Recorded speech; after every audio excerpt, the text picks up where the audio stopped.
মানুষ আপনাকে নিয়ে নিন্দামন্দ করলো, আপনার পিছনে আপনাকে নিয়ে সমালোচনা করলো, আপনার বিষয়ে খারাপ কথা ছড়ালো, আপনাকে খারাপ কিছু বলল। আচ্ছা, এই সকল বিষয়ে আপনার কি কোনো কন্ট্রোল আছে? মানে এগুলোকে আপনি কি চাইলে নিয়ন্ত্রণ করতে পারবেন? না।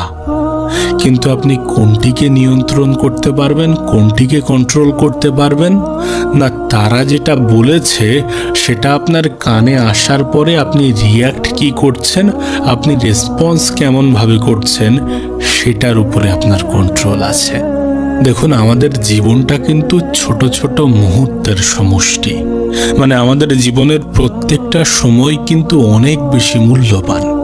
আর এই মূল্যবান সময়কে এই সকল নেগেটিভ, টক্সিক, বাজে, নেগেটিভ চিন্তাধারার মানুষের সাথে মানুষের পিছনে ব্যয় করার কোনো প্রশ্নই ওঠে না।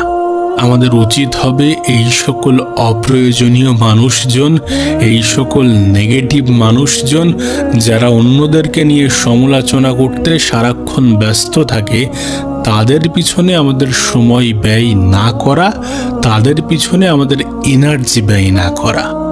এখানে একটা বিষয় তো ক্লিয়ার, যে পৃথিবীতে আপনি যাই করেন না কেন সেটার পিছনে মানুষের একটি ওপিনিয়ন থাকবে। আপনি যাই করুন না কেন তার বিষয়ে মানুষ কিছু না কিছু বলবে।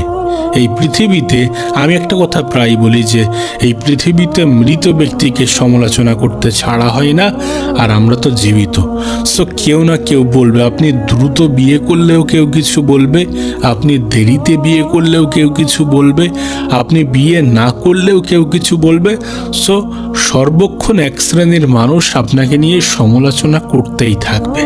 এবং শুধুমাত্র এই ক্ষেত্রে নয়, আপনি জীবনে যাই করেন না কেন সেই ক্ষেত্রেই আপনার সমালোচনা হবে। যদি আপনি স্টুডেন্ট হন তাহলেও আপনাকে নিয়ে সমালোচনা করবে। যদি আপনি কোনো বিজনেস করেন, যদি আপনি কোনো জব করেন, যদি আপনি বাড়ি বেকার বসে থাকেন, সব ক্ষেত্রে আপনি যাই করেন না কেন সমালোচনা এক শ্রেণীর মানুষ করবে। এক শ্রেণীর মানুষ প্রতিনিয়ত তাদের ওপিনিয়ন দিতে থাকবে। এখন যদি আপনি সবার ওপিনিয়নকে গুরুত্ব দেন, সবার কথাগুলোকে গুরুত্ব দিতে যান, সবার কথাকে মনে নেন, সবার কথাকে গুরুত্বপূর্ণ মনে করেন, তাহলে আপনি নিজেকে কখন সময় দেবেন? শুরুতে আপনাকে একটা কথা বলেছি যে সময় অনেক মূল্যবান। আর আমরা যদি এই সকল নেগেটিভ মানুষের পিছনে সময় ব্যয় করি, তাহলে নিজেকে কখন সময় দেব? আর তার থেকেও বড় কথা, আপনি কাদের পিছনে সময় ব্যয় করছেন, কোন মানুষগুলোর পিছনে সময় ব্যয় করছেন, যারা চাই না আপনি ভালো থাকেন, যারা চাই না আপনি জীবনে বড় কিছু করেন, আপনি ভালো কিছু করেন, আপনি আপনার জীবনে সফল হন, যারা এগুলো চাই না, আপনি তাদের পিছনে সময় ব্যয় করবেন। দেখুন, সকলের সামনে নিজেদেরকে ব্যাখ্যা করার কোনো প্রয়োজন নেই।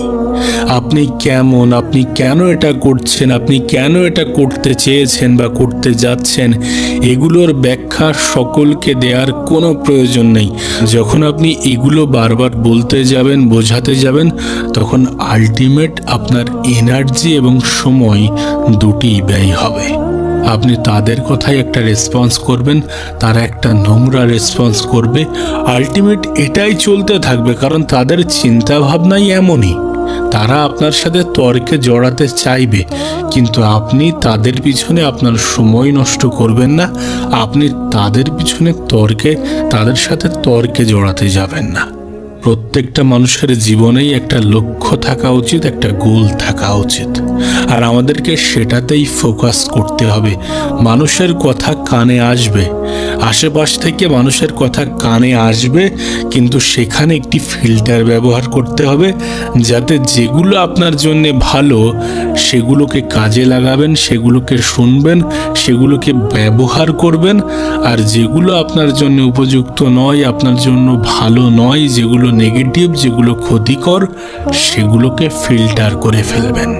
আসলে আমরা যদি নেগেটিভ মানুষগুলোর কথা অ্যাকসেপ্ট করি, গ্রহণ করি এবং সেগুলো নিয়ে চিন্তা ভাবনা করতে থাকি, তাহলে কিছু সময় পরে আমাদের চিন্তা ভাবনাটাও তেমন হয়ে যাবে এবং আমরাও তেমন হতে শুরু করব।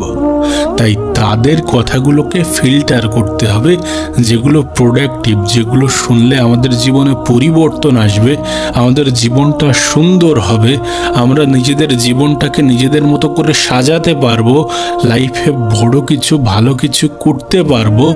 সেইগুলোকে কাজে লাগাতে হবে, সেইগুলোকে গুরুত্ব দিতে হবে, বাকি কথাগুলোকে ফিল্টার করে ফেলতে হবে।